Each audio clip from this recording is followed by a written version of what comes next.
हरे कृष्णा, राधे राधे। आज हम आपको वैशाख मास का 23वां अध्याय सुनाएंगे। श्री सूत जी बोले, अब मैं इस पाप नाशक महात्म्य का वर्णन करता हूँ। माधव मास में शुक्ल पक्ष की अक्षय तृतीया के दिन जो सूर्योदय से प्रातःकाल स्नान करते हैं वे संपूर्ण पापों से छूटकर विष्णुलोक को जाते हैं। जो देवता, पितृश्वर और ऋषियों के निमित्त तर्पण करें, उसने संपूर्ण वेद आदि शास्त्र पढ़ लिए, सब यज्ञ कर लिए और शोर श्राद्ध कर लिए। जो मधुसूदन भगवान का पूजन कर अक्षय तृतीया के दिन कथा सुनते हैं वे मुक्ति को पाते हैं। जो मधुसूदन भगवान की प्रसन्नता के लिए दान करते हैं वे मधुसूदन भगवान की आज्ञा से अक्षय फल देने वाले होते हैं। यह तिथि देवता, ऋषि और पितृश्वरों की है। इसमें सनातन धर्म करने पर देवता, पितृश्वर और ऋषियों की तृप्ति होती है। इस तिथि की प्रख्याति कैसे हुई वह भी बताता हूँ। हे राजन, तू सावधान होकर सुन। प्राचीन समय में राजा बलि के संग इंद्र का युद्ध हुआ और देवता और दैत्यों का भी आपस में युद्ध हुआ।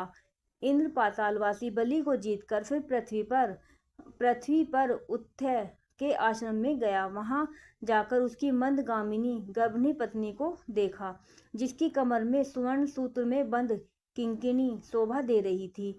उसके कंकनों की झनकार ने मदोमंत भ्रमर और कोकिलाओं के शब्दों को जीत लिया था। अनेक प्रकार के वस्त्र धारण किए वह मधुर भासिनी और मंद मंद हास्य सुयुक्ता शोभा दे रही थी।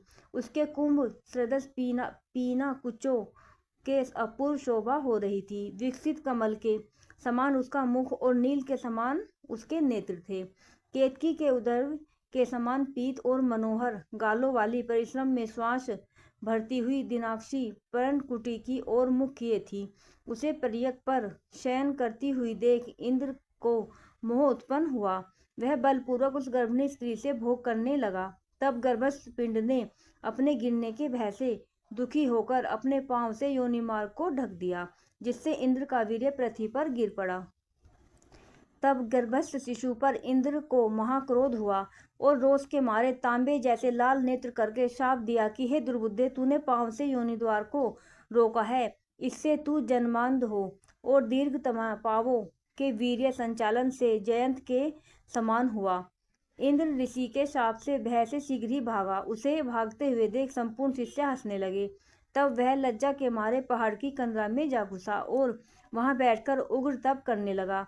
जब इंद्र लज्जा के मारे कंदरा में जा घुसा तो राजा बलि और उसके साथी दैत्यगण गुप्त दूतों द्वारा भेद लेकर देवताओं पर आक्रमण करके अमरावती पुरी, दिक्पालों की विभूति और सम्रादि तथा स्वामी रहित देवताओं के राज्य का बलपूर्वक भोग करने लगे।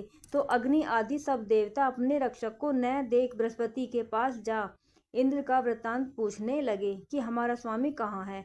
स्वामी के बिना हमारे राज्य पर दैत्यों ने आक्रमण किया है।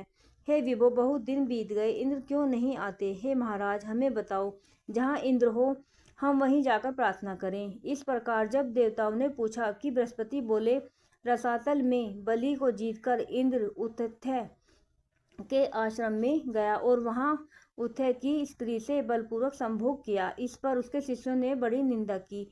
इससे लज्जा के मारे वह स्वर्ग में नहीं आया और पर्वत की गुफा में घुस गया।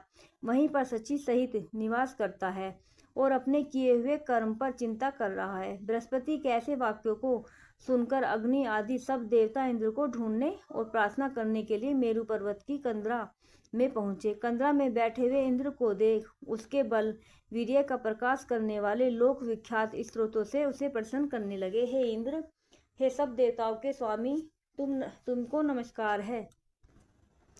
तुम्हारे बिना हमको दैत्यों ने बड़ा क्लेश किया है, जिससे हम स्थान भ्रष्ट होकर दुख के मारे जगह जगह घूम रहे हैं। अतः तुम चलकर शत्रुओं का दमन करो। ऐसी स्तुति सुन इंद्र गुफा से बाहर आया। लज्जा के मारे नेत्र पृथ्वी की ओर कमर झुकाकर देखने लगा। दुख के मारे कंठ पर कंठ भर आया, जिससे मुख से कुछ भी ना कह सका। यह दशा देख बृहस्पति जी बोले, हे इंद्र, तू शंका क्यों करता है। संपूर्ण जगत कर्माधीन है। मान अपमान, सुख दुख, लाभ हानि, हार जीत सब पूर्व जन्मार्जित कर्मों के अनुरोध से होता है। प्राणी कर्मों के अनुसार चलते हैं। देव योग से काल पाकर दुख अपने आप उपस्थित होता है। बुद्धिमान मनुष्य दुख पड़ने पर कुछ चिंता नहीं करते और सुख से प्रसन्न नहीं होते। इसलिए तुमको यह दुख प्रारब्ध से ही मिला है।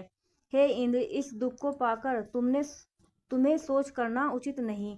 गुरु की बात सुन इंद्र ने कहा कि हे मानंद, पर स्त्रीगमन के दोष से मेरा बल, वीर्य, यश, मंत्र शक्ति, शास्त्र शक्ति, विद्या शक्ति सब नष्ट हो गई।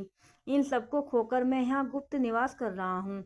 इंद्र की यह बात सुन बृहस्पति सहित सब आपस में उसको फिर बल देने का विचार करने लगे। तब बृहस्पति जी कहने लगे कि मधुसूदन भगवान के प्रिय वैशाख मास में सभी तिथियां बड़ी पुण्य रूप हैं।